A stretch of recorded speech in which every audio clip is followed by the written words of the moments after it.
you have a podcast. And if you're not growing an email list from it, you, my friend, are leaving money on the table. Your listeners are warming up to you every single week when they're listening to you.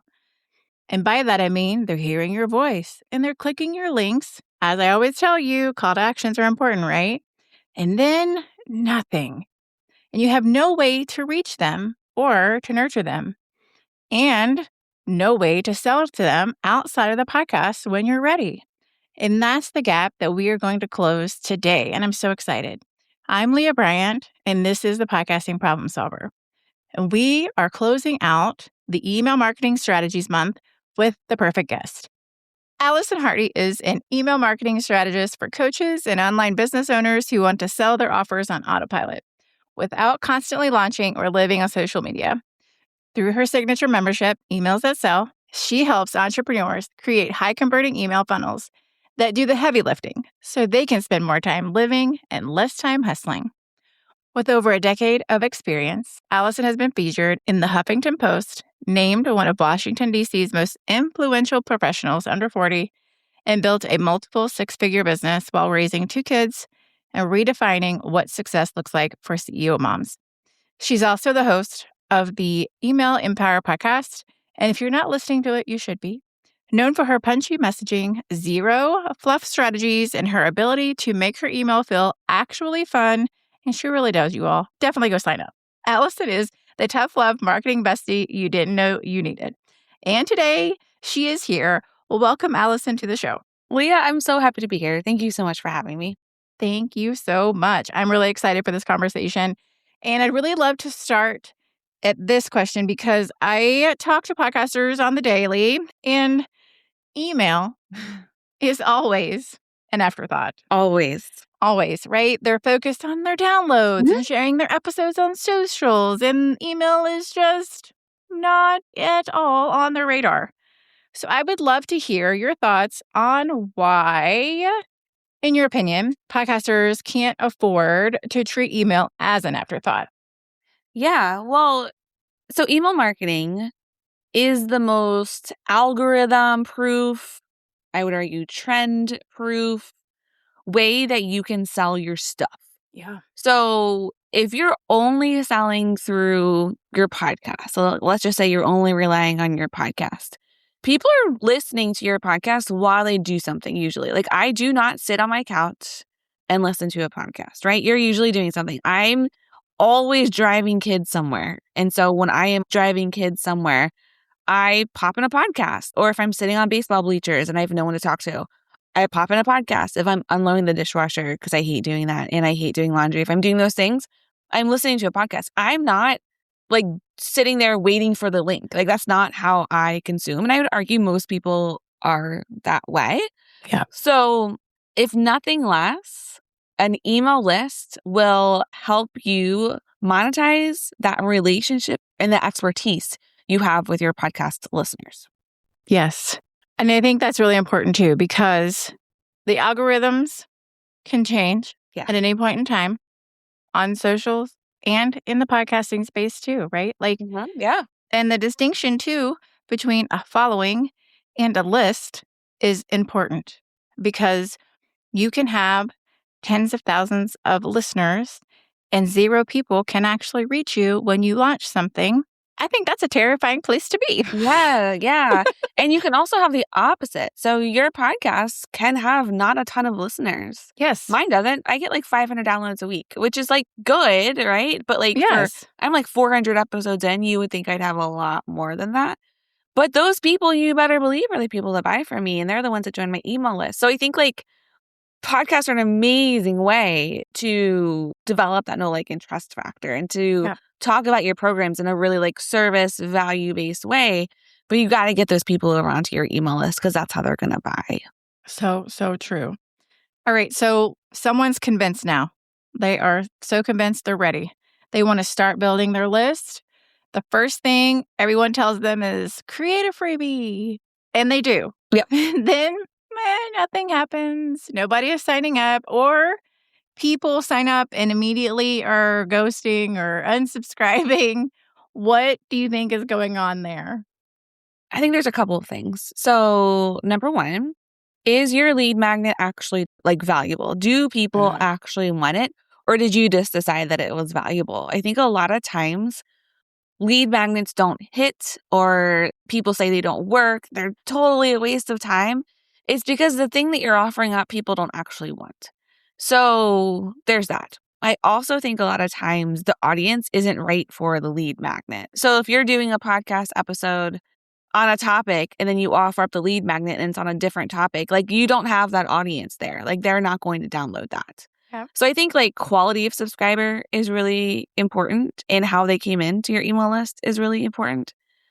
I also think if they ghost you or if they unsubscribe immediately, they're probably not ideal anyways. But also, do you actually have anything that happens after the lead magnet? Like, do you have a nurture sequence that's actually valuable? I think that a lot of things can be solved in the online marketing space when you can answer for your people, like the what's in it for me question. So why should I sit there and download your lead magnet? Why should I read your emails? Like, what am I going to learn, gain, or get from that information? I think a lot of times we approach things from our perspective because we're the ones making it, and rightfully so. I get that. But also, like, it's not about us as a business owner. It's about actually helping those people that are listening and reading and subscribing. So are you actually doing that? And I think like if the answer is yes, then I think your funnel probably works. I think your emails probably work. I think people are listening to your podcast and opening your emails because they know, oh, great, this is going to be like super high value for me. And they're like, yeah, let's do that. I love that reframe too of let's put ourselves in their shoes. Yeah. The quality, and then also the specificity of it. Is it really what they want? Yeah. Because I also see podcasters create these giant resources and guides and libraries of all the things. And then they wonder why like nobody is biting at what they're putting out, but it's really not what their audience is needing or wanting. Yeah. And like it's more or less like the broad is the enemy of this conversion. Yes. Or it's too much. Yes. So sometimes as the experts in the room and people who just want to help people, we tend to just give too much. And so your people, think about it. If they're like in a pain point, they're experiencing something, if you give them like a 45-page document that's like super valuable, but like so robust, like they're already overwhelmed. Yes. They're not going to read that thing and they're definitely not going to implement. The minute you confuse someone or you overwhelm someone is when you lose them. So I think a lot of times also lead magnets, while highly valuable, not what your people want. And that kind of like goes back to my original point. I think sometimes it's too much. And they also think when they're consuming that, like, why would I ever buy from this person? They've given me everything I need in this free download. Look, I am making a note because I am guilty of fire hosing my audience. We all are. With information, right? Oh my goodness. That is so good. I love this so much. Thank you. But it's so true though. I think like we just want to help people, right? Yes. So let's just help people. Like let's give them everything they need and set them up for success. And it totally invalidates everything you do. Yes. Thank you for that. Wow. That was something that I needed personally. So that was amazing. I would love to shift to talk about the podcast itself as a list building engine because as you know and have said, your podcast is already like producing content every week. It should be working harder than just entertainment. We're not just here entertaining or just educating. It should also be working for us. So I would love to hear how, maybe even how you use your podcast episodes to grow your list without it feeling like a constant pitch. Yeah. I think it's not a constant pitch, even if you are pitching, if it's from a place of like, this will actually help you, right? And you're answering that what's in it for me question, right? Yes. So I actually have taken my podcast and I've changed my podcast drastically this year. It used to be very broad, more like female entrepreneur focused, which was fine. But I realized that it was a good lead generator for me, but it could be doing better. So I really shifted my expertise to like being the only thing I talk about on the podcast.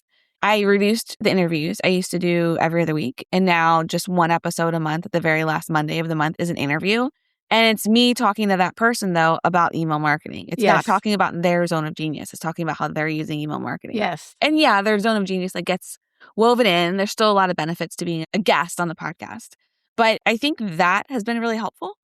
And then I've also broken the podcast down into like my like pillars and like what do I actually talk about in my nurture sequence? What do I talk about in my pitch sequence? What do I teach? And I teach little parts of that on the podcast. And then I'm not perfect on this, but I try to always have some sort of connection back to a lead magnet.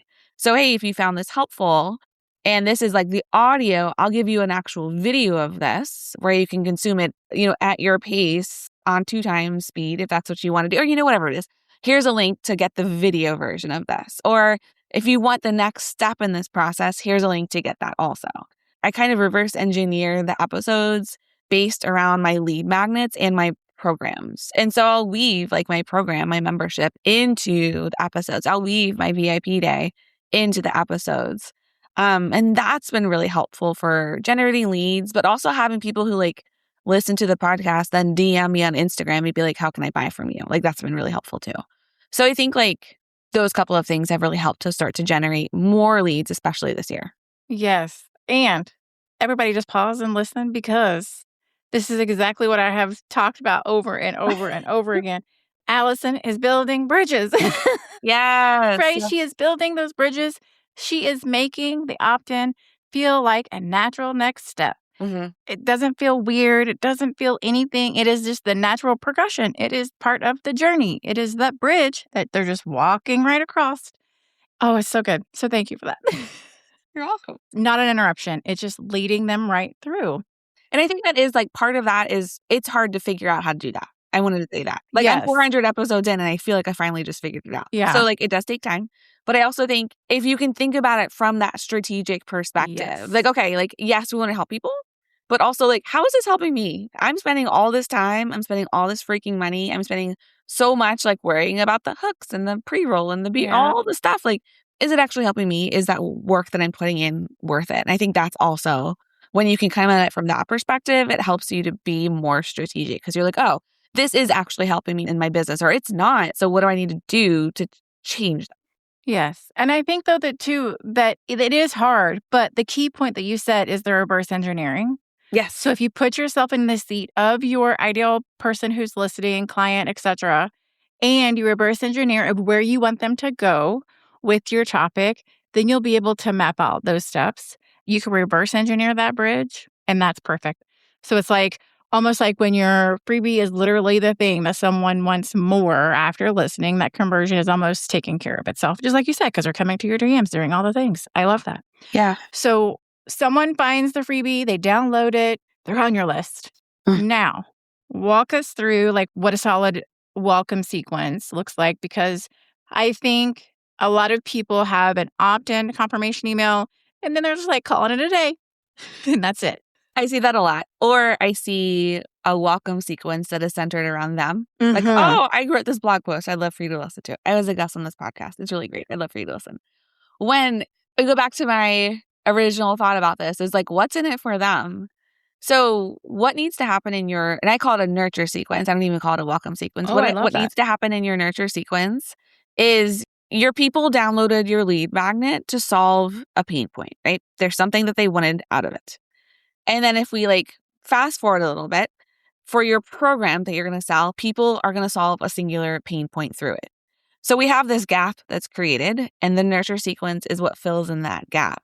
So whenever you resolve a pain point, a new pain point emerges. So with the lead magnet, you solve the pain point.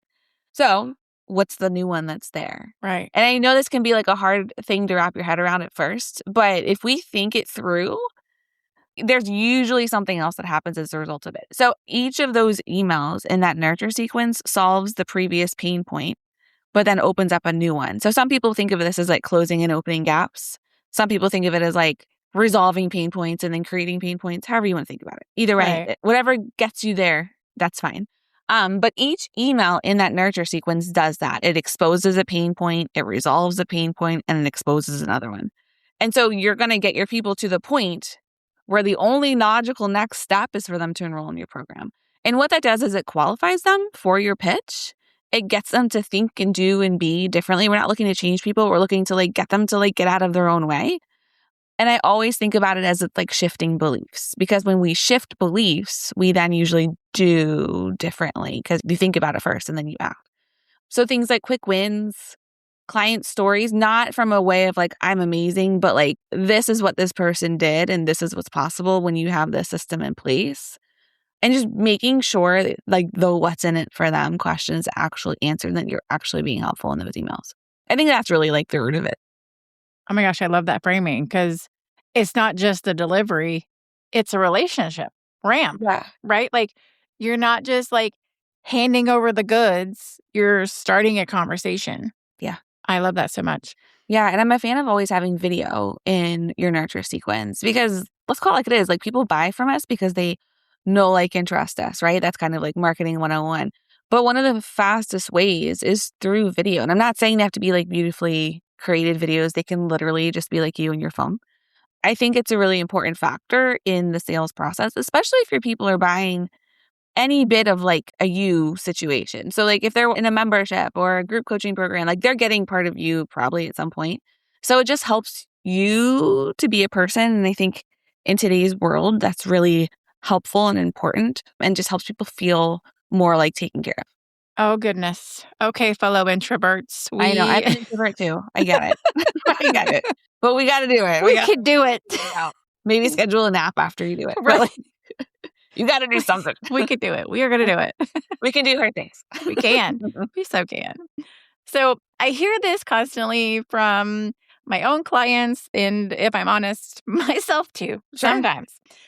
I don't want to email too much. Yeah, nobody does. I don't want to annoy people. Yeah, nobody does. Yeah. Right? Like, so I would love to hear your thoughts on frequency and what's the cost of emailing too little. Well, emailing too little is they forget about you, and then you pop in their inbox and they're like, who is this person? I'm going to unsubscribe. Yeah. I would rather people unsubscribe because they know that you're not for them instead of like, who is this? Good point. So I always encourage people to like double their email efforts than what they're doing because you're probably not emailing enough. Maybe not you, Leah, but folks who are listening. For like business to business, you can email every day. Now, there's like a capacity thing too here. Right. So I think like the best answer is like whatever is actually sustainable for a year for you. Now, I think you should be emailing at a minimum once a week. I think that is like a non-negotiable. But, you know, I'll have weeks where I email 3 times. I'll have weeks where I email 2. I'll have weeks where I email 5. And it's just because like that's the capacity that I have that week. Maybe I have a really creative week. Maybe I've got a lot of stuff going on. So I want to tell everybody about the things. But if you're, again, answering that what's in it for me question, like you're fine. People are going to see value in what it is that you're doing and they're going to stay on your email list. And like I said earlier, if they don't stay on your email list, that's okay. Part of email marketing is siphoning people out because you pay per subscriber, right? Or for like the group of subscribers. So like them unsubscribing is actually saving you money. And when they unsubscribe, they help your open rates. They help your click rates. Because if they weren't opening and clicking to begin with, like they're not going to continue and that's only going to bring those down. Did that make sense? That made total sense. Okay. And I'll have to say, being on your email list, like, yeah, I love it. Your frequency is fabulous. Yeah. Not annoyed. Love all the information. Yeah. See, and I email pretty often. Yeah. Yeah. Some weeks it's like every day because that's just how it is. But hearing you say that, like, kind of validates what I was just saying. Like, yes, as long as it's actually valuable, people are okay. And if you're worried that you're emailing too much, you can look at your stats. You can look at your data. If you see your open rate drastically tanking and your click rate going down drastically, then yes, maybe you are emailing too much and you can spread it out a little bit. But I would argue if you double your emails, your open rates and your click rates will not change. All right. So the key there is that cold lists, you know, it's a real thing. They're much harder to revive. So email the folks. Yeah. They will appreciate it. So you talk a lot about selling on autopilot, which I love. Mm-hmm. And I think that a lot of coaches and service providers who are still doing every launch manually, like that sounds almost too good to be true sometimes. Yeah. So I would love to make this concrete. What does a minimal viable funnel look like for someone who maybe has never set one up? Yeah. Like at a high level, if you want to share. Yeah, that's a great question. So you have lead magnet download. You have nurture sequence. So that's maybe 3 to 5 emails that bring them through those steps I talked about. And then a pitch sequence. We have 7 different buyer types in our audiences. So your pitch sequence, each email in your pitch sequence should address those different buyer types. And that's it. I love that. What you can do after that pitch sequence, I always get this question, is roll the people who don't buy onto like your regular mailing list. I am a fan of like a 12-month funnel, but I realize for folks who are just starting out, that seems like a lot. So we don't need to do that quite yet. But you could continue to build that funnel out. Like after people go through that, that's fine. They can get put onto that mailing list. But what if you were to add a re-engagement sequence or a flash sale sequence? Like what if you were to continue to add upon that? So that eventually becomes a 3-month, 6-month, 12-month funnel. And your people are constantly getting, here's some really helpful stuff. Here's a way to think about this differently. Here's a way to do this differently. Think about this. And being the person who set this all up, they're taken care of for like 12 months. And that sounds pretty cool too. And I appreciate that you're not making it like, I sound like we need like 17,000 integrations and a tech team to make all this happen, because I think that's a lot of time what scares people off. Especially like people that I talk to when, we start talking about email, they're like, oh gosh, no. So I love that. No, it's exhausting. Like the whole, yes, we can have all that. Yeah. We can have automations. We can have a tech team. We can have integrate all the stuff. We can segmenting, and all those things work. And because everything works, right? Yes. Everything in marketing works. It's just a matter of like what actually works for you. Yes. And it's figuring it out. And maybe you do just want a lean funnel. Maybe you do want a 12-month funnel with a whole bunch of segmentation, and that's cool too. But like you also never know until you try it. So part of it also is like getting it set up and being like, okay, like does this actually work for me? Because that's the thing that will get your results no matter what you do. So true. I love that so much. All right, last question. Okay. And it might be a big one. But what's one thing that you wish podcasters understood about email that most people in our space are still sleeping on? Ooh, that's a great question.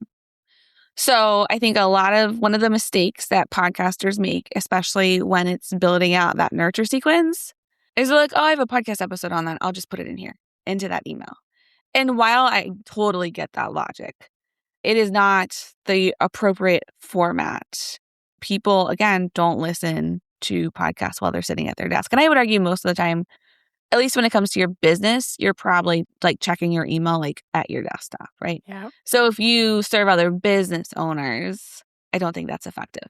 Also, the content that's in that nurture sequence needs to be consumable. If you produce 30 to 60-minute podcast episodes and you're sending out emails in a nurture sequence every other day or every day, like are people actually going to keep up with that? Probably not. So it's also a matter of like setting your people who are consuming your content up for success. So not that I don't think you shouldn't talk about your podcast in your nurture sequence, but I don't think it should be the thing you lead with unless your business is a podcast, Right. Which I would argue most people's is not. Yes. Okay. All the things in my notes permanently. That free frame, that's amazing because you're right. Like if I look at my analytics, majority of people are reading emails from their desktop. Yeah.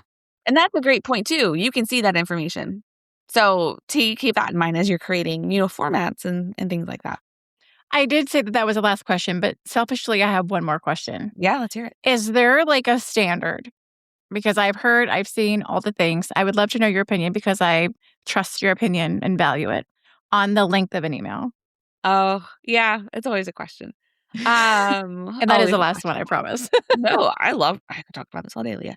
I do think shorter is better, not because I think that, but for our current marketing space and how people are consuming content, generally these days, shorter is better. I mean, think about like Reels and like how they changed our attention spans, right? I would argue there was a massive shift in people's attention spans once Reels came out. TikTok is an example, right?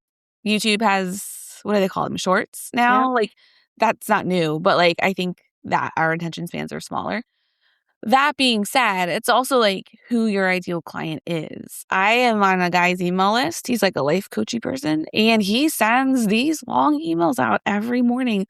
I love them. I like wake up with coffee by reading them and it takes me like 5 or 7 minutes to read them because they're long, but I'm okay with that because of how I consume his content. So I think like, yes, shorter is better, but also who are your people and what do they have time and space and capacity for? I love that. Okay. Allison, this has been the most amazing conversation. Thank you so much.